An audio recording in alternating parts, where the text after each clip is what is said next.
Hello and welcome to everyone here today.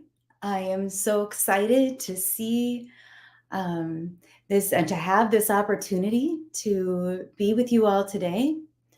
Um, some new faces and some familiar faces. And I'd just like to know if wherever you are, if it is anywhere as soupy as it is in in Minnesota right now.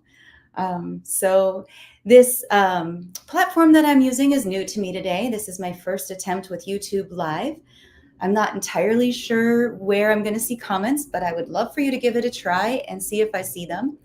I know for the bulk of the presentation, I'm not going to be able to see comments, but I do have a time scheduled towards the end that we can do that, or you can email me anytime if you have any questions about this information here today.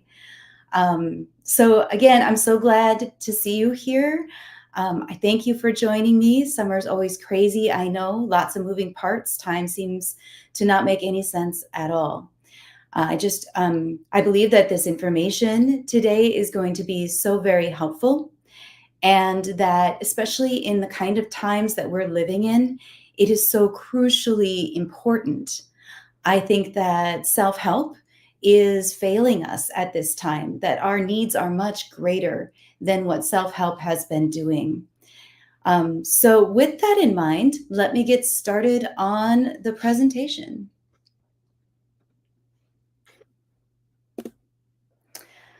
So to begin with, just a little bit about me. My name is Carrie Mangus. I am an author, a writer. I am a wholeness advocate. I'll talk a little bit more about that. And I have been a spiritual teacher of one kind or another for over 20 years. Yoga, Ayurveda, alternative health, Buddhism, you name it. I've either taught it or I've studied it. I wrote my first book in 2020 called Embodying Soul, A Return to Wholeness. That is available in print, ebook, and audiobook, which was very, very fun to do. I have a podcast called Awaken Your Power. Not regular with that all the time, but I do keep all the previous episodes. They're all available on Spotify and through my website as well. And there's some really great content there if you're looking for some more inspiration. And then that last image there, I have on my homepage a free download of my Secrets of Personal Transformation ebook and an accompanying reflection journal. And right now that is completely free. Just sign up on my website. And I want to talk about that a little bit more later and where that can really come in with what we're talking about here today. So that was a little bit about what I've done. I do want to also share, especially for those of you who are new to me, what my values are and what my mission is in my work, because this is why I do what I do. This is what drives it all. And it is these values that guide me in all the decisions that I make. And the reason I'm doing this talk today is because self-help just simply is not aligning with my values and the things that matter. And I think that there are some options out there that are better for us. So truth and authenticity. Honestly, I think truth has been the guiding force of all of my years of spiritual study, seeking truth, wanting to know my own truth, and aligning with it so that all of my choices come from my deepest place of truth. Very important to me, more than something like happiness or success. I seek ease and clarity with myself.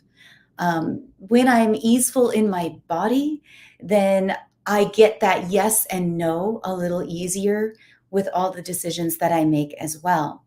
So if I'm easeful in my own body, then all of life is not easy, but it's just a little bit more, it just makes a little bit more sense. My choices are more clear and my direction is more available.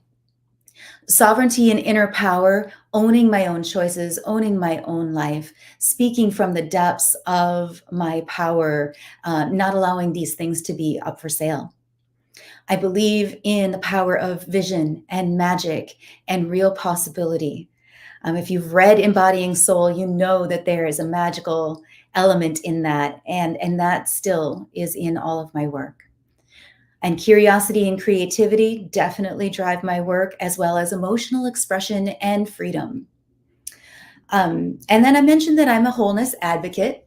And what that means is I seek to reconcile the divisions within ourselves and among us.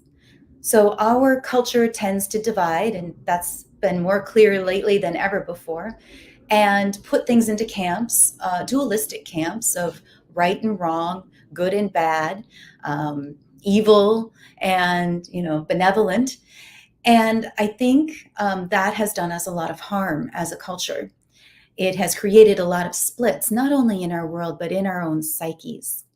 So, wholeness work is about bringing together our light with our dark, our masculine with our feminine, and our yin with our yang, basically bringing together all of the disparate parts into a unified whole. So, we're not squashing anything, we're not suppressing anything, we're not denying anything. But this is the kind of work that makes us fully human. And it's the kind of work that makes us much more than the sum of our best parts. So, keeping these in mind as we go through this work, you'll see how I've come to this conclusion that there is a toxicity within the self help community.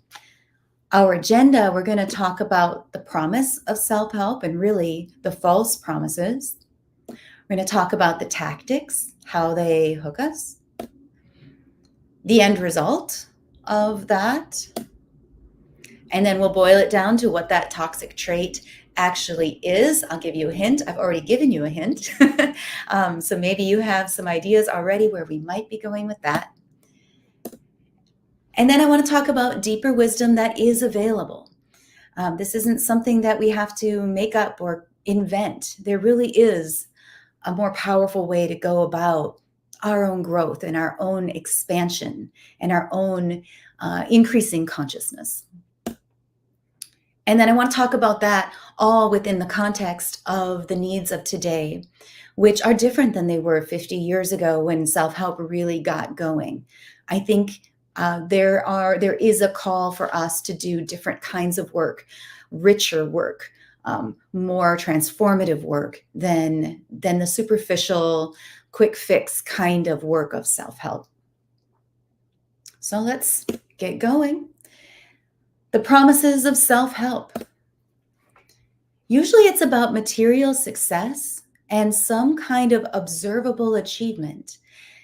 Think for a minute about the times that you've walked into the bookstore and up and down the self-help aisles, and think about the kinds of pictures that you associate with those books and with that content. It's all about that outer success, that material gain, and the kind of work that other people can see, versus sometimes success is just for you. Sometimes success is just being able to address an old demon or heal an old wound or find some kind of habit that's keeping you stuck in a status quo kind of place. They often promise some kind of acceptance or belonging, even if that's not overt. I think that's the kind of idea we get, is that if we do this work, we'll be accepted, we'll belong.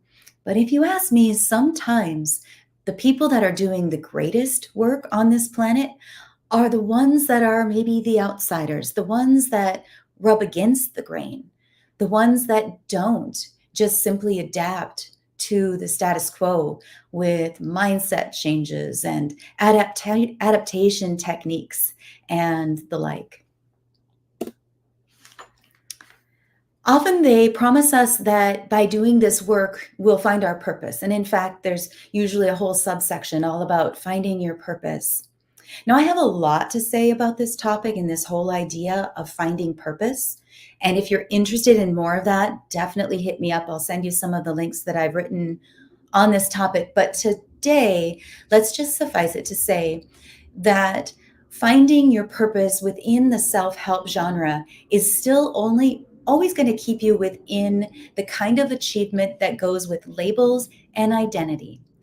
It's going to be about finding the right job, the right mate, the right work, but it's all going to need to fit within the confines and within the definitions of the current culture. Sometimes, for many of us, if we're really living our purpose, it's going to be very uncomfortable. We're not going to get that outside praise. It's going to be a constant challenge. It's never going to feel maybe like really good, right? It's always going to be kind of that work that makes you itch a little bit. Self-help offers that we're going to have some control over our life. I mean, master your life, create your own reality. These are the kind of mantras that the self-help world promotes. And so they give this illusion that there's this point at which you will have control over your life if you just do these three things. Here are the 5 hacks. If you just adopt these morning habits. And I think that that's just such a false promise. A, because we cannot control our lives. And B, why would we want to? I think that there's a lot more joy in living a life that is fluid and ever changing. Especially with the circles that I've run in over the last 20 years, spiritual cycles, the promises is enlightenment, this final arrival, this consciousness that is beyond this world. And right now, this does not at all meet the needs of our planet, because I just don't think we need more heads in the sky. I think we need more feet on the ground, taking care of each other, doing deep work, and something really that I call, coming up in my next book, the endarkenment work. So then, obviously, the promise of self-help, it's right in the name. You can do it all yourself. You can be the self-made person. You can pull yourself up by the bootstraps. You can conquer your challenges. You can rise above. And these promises are false as well, because they don't take into account that we live in a world that has all kinds of built-in barriers and challenges for different kinds of people and different times of life. There's all kinds of isms and all kinds of phobias. There are built-in barriers. And these things, you wouldn't even know that they exist if you were to read a self-help book. We're supposed to somehow just, I don't know, imagine them all away. So I think it's just, it is a false promise that we can do all of this by yourself. It is also a false belief that there is such thing as a self-made person. People have always, they get to where they are through being in the right place at the right time, knowing the right people, their station in life, and sometimes a leg up and a little bit of luck. I mean, there's a whole bunch of factors that go into, and again, the kind of outward success that self-help is promising. So self-help sounds a little bit like this. Change your thoughts, change your life. So simple. Positive vibes only. A lot of that toxic positivity, and we're talking more about that, which is great. Never quit, never slow down. This linear path, this constant upward trajectory, that's what we're supposed to be on. This one's one of my favorite. It's a Japanese proverb, fall down 7 times, get up 8. If you ask me, if you've fallen down 7 times, maybe it's time to just take a break. Maybe getting up that 8th time, I mean, now you're just running on fumes.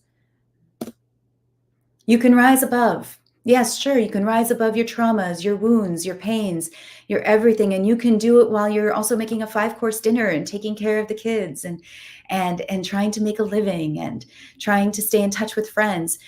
It's just a little bit much and a lot to expect. But of course, they believe and they tell us that what doesn't kill you makes you stronger, and I just simply don't buy that.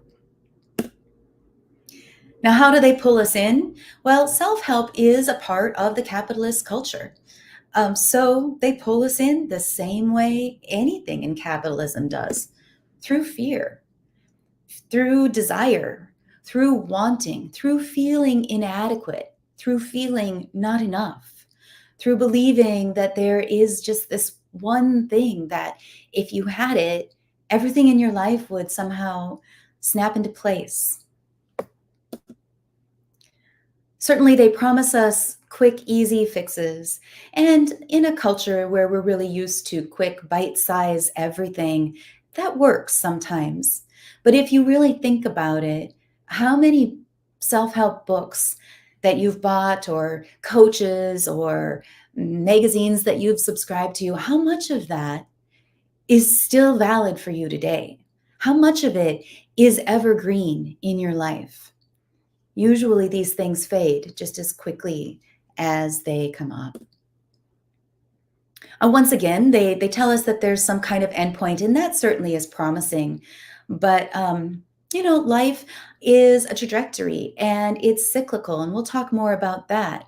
And I think it's more enjoyable to live a life that is always moving, always shifting. I don't want to lock into place. I think that's when we get inflexible. It's when we get incurious. It's when, we become stubborn, and it just doesn't feel good to live that kind of life. So I don't want that one anyway.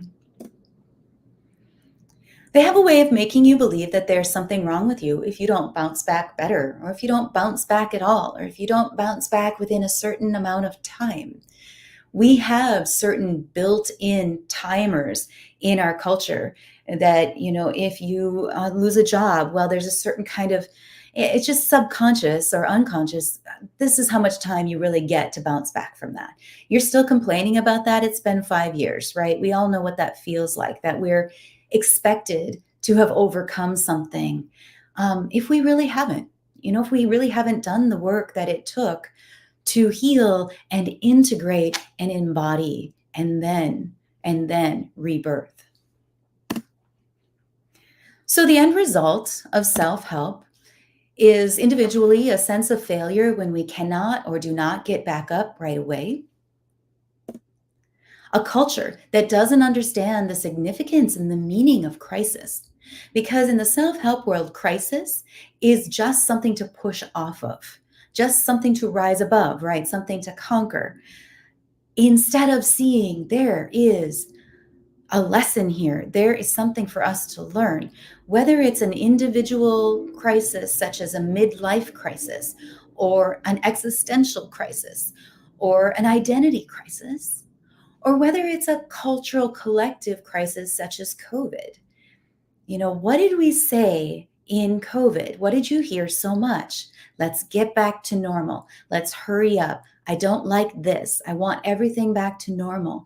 We do not have a culture that was able to say, all right, look, there's got to be a reason we're here. There's got to be something we can do with this time. And clearly some people did that and reframed their lives. But as a culture, no, we didn't. We pushed and we're back. But I don't know about you, it still feels a little weird out there. It still feels a little jilted. The end result is a split between this constant desire to improve our lives and that realization and that knowing that we live as part of the collective journey. So we are not just off on our own, but we really are just a microcosm in this great macrocosm. We are all a part of the whole, a piece of the whole.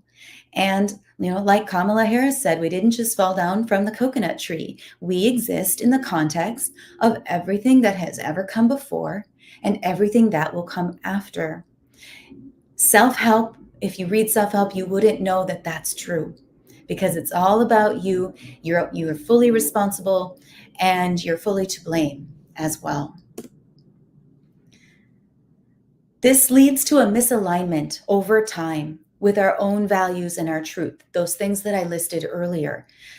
It becomes really easy to compromise then on what really matters, because in the self-help space, we start to offload our work to others, and we let them give us the steps and the work to do, instead of just asking ourselves, what do we really need?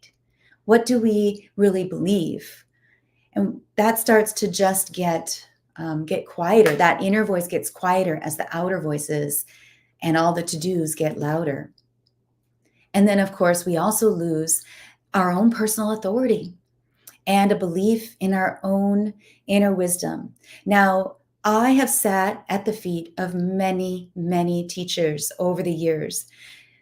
I know what that's like to give my power over to somebody else and to believe that my life will be better if I learn to live it like they do. Those days are over. I have reclaimed that power and my personal authority. And yes, I will still look to other people for wisdom. Yes, I still admire people, but I will not sit at anyone's feet anymore. I have taken and reclaimed that back for myself. So here we go. The toxic trait of self-help, in one phrase, is its lack of wholeness. And as I said, I am a wholeness advocate. And so self-help it doesn't meet these needs. It focuses on one side of the equation, the self side, and it doesn't see the community side. Let's go through this in a little bit more detail. So as I see it, we need to move from this individual care. Now, I love a bubble bath. I love all the self-care tips. It's great. But I want to see more collective care. I want to see more communal care. I want to see more ways in which we lift each other up, which we go down into the depths with somebody who's in pain instead of hoping that they feel better soon. I want to see us move from individual burdens to collective burdens, to shared burdens, where we experience more compassion and more empathy. Let's move from this constant upward and outward movement to more downward and inward movement. At least let's have both. That's what I'm talking about when I say wholeness. But the self-care side focuses on the upward. We also need to include the downward, the falls, the crises, the losses. These matter in life. And if you think back on your life, you will probably be able to see clearly that it is in your failures and your disappointments that your greatest changes and growth occurred. We need to move from short-term solutions to long-term, deep and lasting healing. No more Band-Aids, no more stitching it up, no more putting on a mask and going about our day. Those days have to be over. They have to come to an end, and we have to commit to longer-term healing, not just for us, but for future generations. So if you are a parent, let me tell you, long-term healing, when you do the work to dig deep into your wounds instead of just bandage them up, when you clean them out, when you look at the root, when you study the origin, and you come into a place of reconciliation with that wound, that passes down. That is an inheritance to future generations, as important as anything else. And it doesn't matter how old your children are, that healing passes down. And so if there's any reason to commit to something more than just self-help, it is for future generations. It's to heal the lineage. It also heals backwards as well. That is something that I believe that we also help our parents and our grandparents moving backwards. And I think I've seen some of that in my own life. The more I heal, the more our whole family of origin seems to heal. Let's move from this idea of linear growth to a cyclical awareness where there is an initiation stage, some kind of change, some kind of moment in life, whether it's an actual crisis or an opportunity or just you turned 50. Let's just take all of that. And then that initiation puts us into what's called a liminal stage. Liminal stage simply means it's a time between. You're not that anymore, but you're not quite this yet either. And these liminal stages are completely ignored in the self-help world, but they are sacred. They are sacred and so very, very important for the kind of deep work I'm talking about. And then, so there's the initiation, then the liminal stage, and then there's always a rebirth. And what we get with this kind of work that I'm going to be introducing is the kind of phoenix from the ashes changes. We're going to be talking about the butterfly to the cat, well, the other way around, the caterpillar to the butterfly kinds of transformation. I mean, that butterfly didn't just grow wings, right?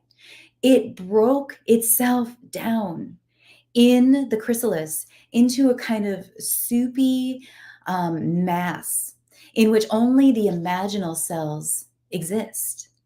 And those imaginal cells hold all the DNA and all the information that it needs to become a butterfly. Well, you too have imaginal cells in you. And so it does not matter how much a crisis takes you down. It doesn't matter how much you've had, what kind of breakdowns you've had, or what kind of meltdown you have, or how much breaking down you do. These imaginal cells will always carry you to your next evolution, whatever that may be. Yeah, let's move from rising above to doing more deep, deep dives. Let's move from this constant focus on productivity and squeezing everything out of every last minute to not just giving ourselves permission to rest and reflect, but to truly value that as a part of our deepening work and evolution. Let's move from the constant force of positivity to being able to engage in some shadow work. Now, if you don't know what shadow work is, basically everything that we have suppressed or denied or ignored or have been afraid of throughout our entire lives gets relegated to what's called our shadow. That is in the unconscious part of ourselves. As long as it stays unconscious, it can act out in all kinds of ways that we are completely unaware of and unprepared for. So if you've ever been in a situation where you have, for instance, lashed out at somebody, and then afterwards you've said to yourself, what happened? That was your shadow. That was your shadow. And so shadow work is all about recognizing and integrating and bringing these things in to be embodied so that you can be a whole human being with light and shadow, both. The more we see our own shadow, the more we can see the cultural shadow, and the more we can do the work to integrate our cultural shadow as well. And this has ramifications just all the way across the board. Finally, let's move from this concept of self-responsibility to more systemic awareness. None of us live on an island. None of us live in a vacuum. We are all responsible, or we are collectively responsible, and we all share blame equally. And this is a really important move to make, especially, again, in times of crisis like we're living in right now. There is deeper wisdom available. If you get past the self-help bookshelves, if you get past the superficiality of the quick fixes, there is deeper wisdom. It is available. Here's some of it.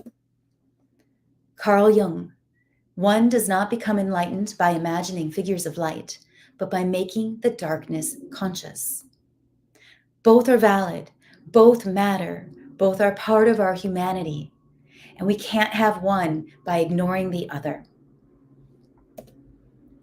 James Hillman, a student of Carl Jung: we need to move beyond the upward positive obsession with growth and embrace the soul's journey down into the depths of darkness where true change begins.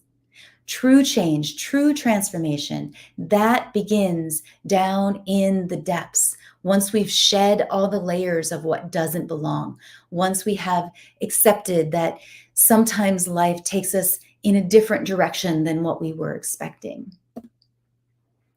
Another Jungian analyst here, James Hollis: our souls demand that we go downward into the underworld to wrestle with the gods of the unconscious rather than trying to rise above them. Deep, deep wisdom there. And Clarissa Pinkola Estes, the woman who flies with the wolves, rides with the wolves. The deep work of transformation comes from going down into the wild places of the psyche, into the bones where the seeds of rebirth lie. And that's so key. So she's telling us if we want the real rebirth, if we don't just want to adapt and just adjust and just make do, If we want the rebirth, we have to go down and in.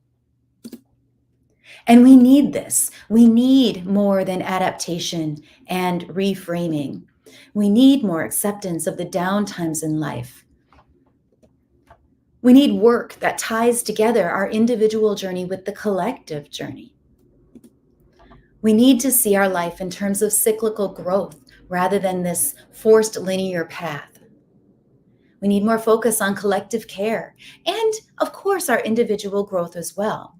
We're doing both. We need work that helps us discover who we really are and helps us to anchor to our true north. Our true north, that's our values, that's our principles. Those are those unshakable pieces and beliefs that when we're anchored to, we don't need any other mottos. We don't need anybody else's 3 steps. We don't even need boundaries because boundaries are just a tactic. They're just an unconscious thing we throw up that doesn't really allow for some porousness. Too often,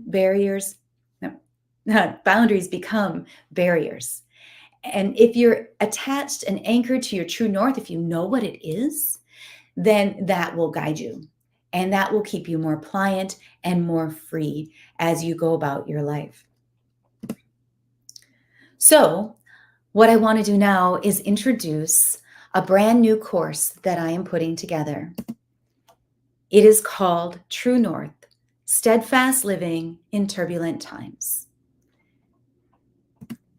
This is going to be an online, self-guided, and self-paced course because, again, there's no way that I can put you through a timer on this. Everyone has to do this work at their own pace and time.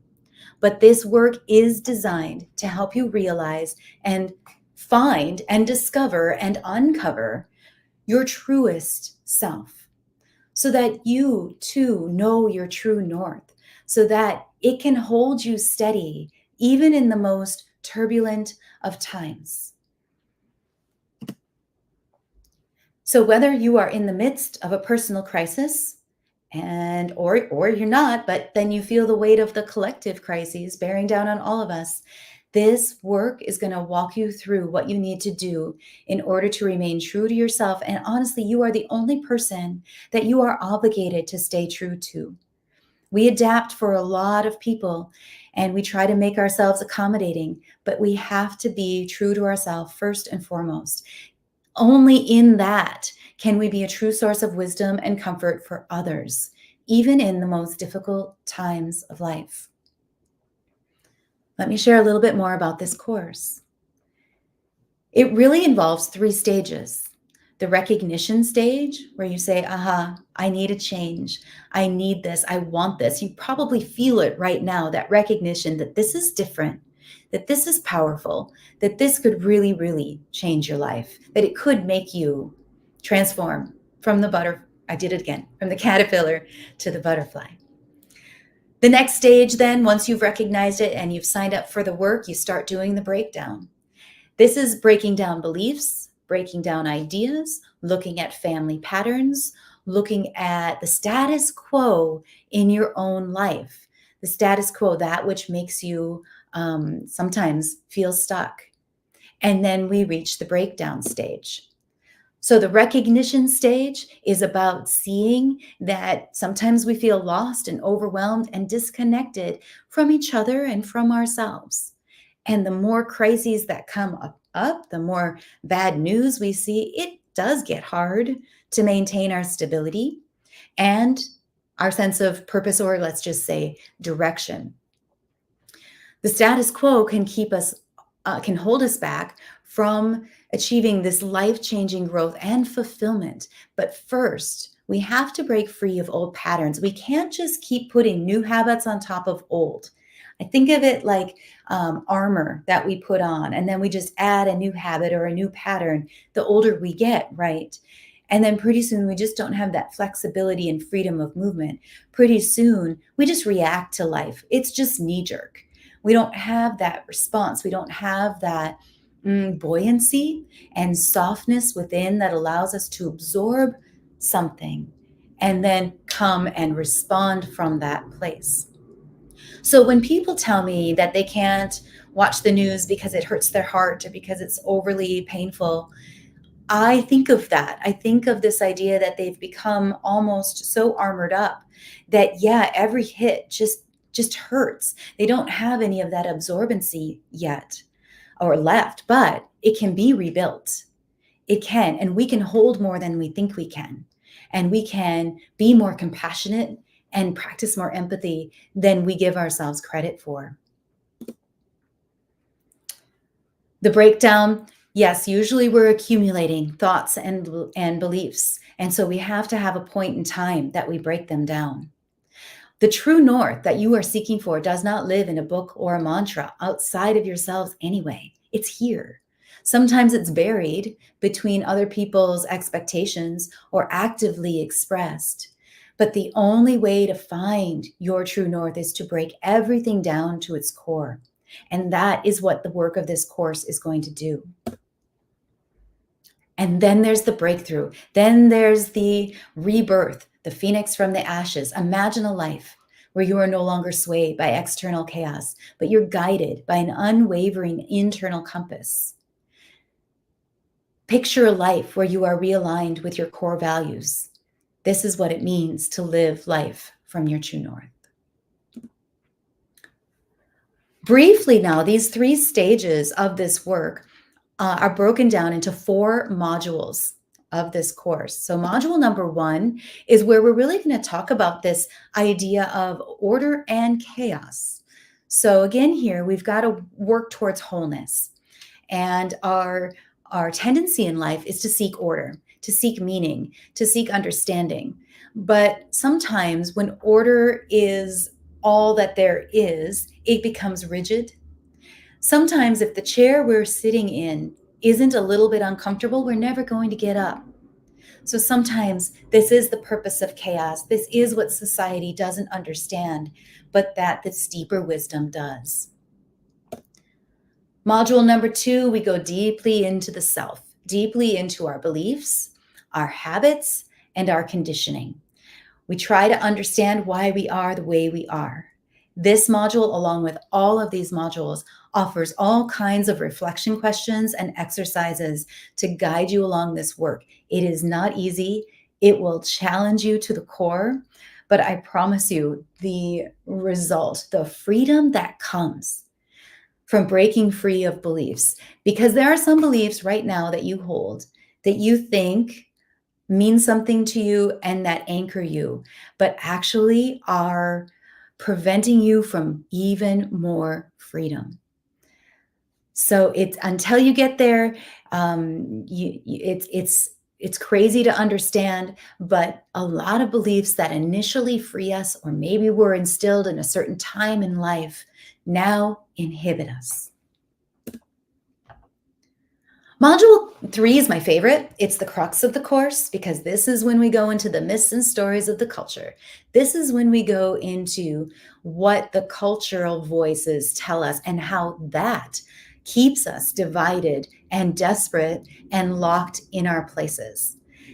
And this work too will challenge a lot of the ways that you look at the world and probably change it in ways that are completely unexpected. Module number 4 is the pulling it all together. Now, in this module, you will get the tested strategies and the tools so that you can align with your integrity and your heart, no matter what comes. That's the key to me.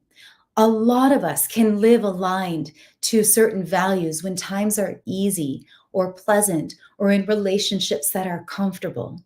But what happens? Who do you become in times of crisis? Do you become fearful? Do you become angry? Do you turn away? What happens to you in times of crisis matters a whole lot more to me than who you are when times are smooth. So just a touch of on each one of the modules. The first one is called the reign of the status quo. We're going to acknowledge that comfort in business as usual, how that damages us, keeps us stuck. We'll talk about how the status quo has one purpose in society: to preserve, to maintain, to hold the norm. And chances are, if you are here, you are not here to preserve, maintain, or hold the norm. And then how chaos unlocks dormant potentials and fosters rebirth. Second module, navigating the labyrinth of habits and unconscious behavior. So this is the conditioning and shaping. Let's explore the limits of changing habits, so adapting habits versus just breaking them down. And then develop that discernment so that we know what habits are still serving us and which ones are holding us back. Module number 3 is entitled Through the Tangled Forest of Cultural Myths. So for instance, we'll talk about the myth of more, and we'll talk about how that obstructs personal contentment and perpetuates a cycle of dissatisfaction. We'll talk about the myth of the linear path. And we'll talk about the myth of time, which I think is really interesting as well. And we'll talk about how to incorporate more kairos or timeless moments in our lives. Remember, I told you I also bring the magic. Module number 4, the compass of our true selves. We will talk about tools to navigate life's challenges with integrity and sovereignty. You will develop a much greater sense of compassion and understanding, more empathy, all crucially important in the times that we live in. And we will talk about elderhood and how, the self-help is all about staying youthful, right? Well, in this work, it is about the value and the journey towards elderhood. No matter how old you are now, we're all on a journey to elderhood and becoming the wise elder instead of just becoming older. So, details about this course. You can register starting today. And in fact, you are the first ones who will be able to register today. It's not even up on my website yet. So I will be sending you a link when this finishes up in about 5 minutes or so. If for any reason you don't get it, please email me. But yes, you can register starting today. I actually encourage you to do so if you feel it, because that feeling, that soul call is so valid, and you want to follow up on that before that outer world and the voices just cover it up again. It technically opens November 18th. So if you were just thinking, I don't have time, I've got kids to get back to school, fall is crazy, as we talked about, or these last days of summer, remember, this isn't going to open until November. So that means a couple of things. Number one, it gives you time. It gives you time to think about what this work might mean for you. It gives you time to pick up a journal. And it gives you time to download what I was mentioning earlier, my free ebook, Secrets of Personal Transformation, and the Reflection Journal, because that work is already deeper than anything you'd get in a self-help book, but it's still not as deep as the course. So it would be a nice transitional bridge to the course. And now you will have a couple of months to work on that. As I mentioned, it is self-guided and self-paced. So it opens on November 18th, but you will move through the modules at your own pace. They will open when you're finished and not sooner. And so you don't have to worry about pressure, you don't have to worry about deadlines or anything like that. You're going to guide this with your own soul. And when the work is done, you move forward. The price of the course is $7.99, and that is for all 4 modules. And as a thank you for coming today and for being here and for being willing to do this work and being a true game changer in these times, this is your coupon code for $200 off, just first in. Write that down. So I'm going to move on to the next slide, but it will also be in your follow-up emails, so don't worry about it too much. Which means now that we can move on to some questions. And I just want to close this up with a quote. Transformation doesn't happen in times of linear growth and success. It happens in the fall, in the loss. Chaos is where we have an opportunity to reinvent ourselves. And here we go. So as I said, I'm not sure if I'm going to be able to see any comments here. Um, Maybe type one in and see if I see it. But if not, that is okay. And you can certainly just email me with anything that you have. Email me at carrie@carriemangus.com or just stop on my website, www.carriemangus.com. And I so look forward to hearing from you. As I mentioned, there will be a follow-up email in about 5 minutes. That has all of the sign-up information and the coupon code and everything else that you need in order to get started.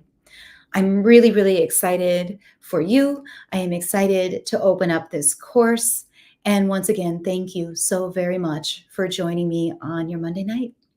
Take care.